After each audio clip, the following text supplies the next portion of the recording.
After years of talks, Switzerland announced its decision to scrap efforts aimed at agreeing an overarching treaty with the EU. Switzerland is not in the bloc but has signed up to many of its policies, such as freedom of movement. The relationship is currently governed by more than 120 bilateral deals, and a failure to replace them with one single deal could potentially harm relations. The European Commission said last month, "We regret this decision, given the progress that has been made over the last years." The EU-Switzerland Free Trade Agreement dates back to 1972. The European Commission said that without an EU-Swiss framework agreement, modernizing that relationship would not be possible. Existing deals were not up to speed and the impact of Switzerland's decision would have to be analyzed, it warned. The right-wing Swiss People's Party (SVP) welcomed the breakdown of talks as a victory for Swiss self-determination, while trade unions were also pleased as they had been concerned about the impact on wage protection and public services. In a recent report, Wolfgang Streeck, Emeritus Director of the Max Planck Institute for the Study of Society, warned European Commission President Ursula von der Leyen that as a result of Switzerland's decision, she could get in trouble. He wrote, "In Brussels, the Swiss dossier resides in the portfolio of Ursula von der Leyen, President of the Commission, who has inherited it from her predecessor, the now-forgotten Jean-Claude Juncker.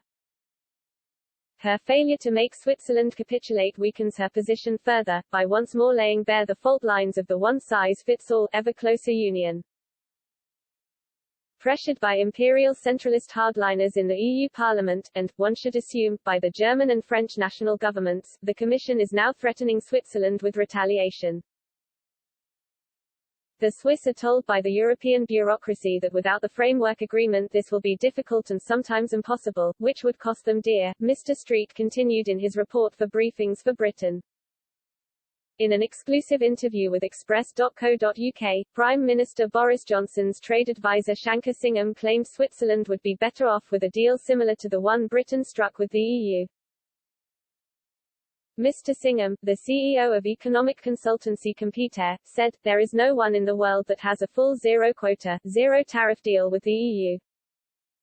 We are the only country that has that.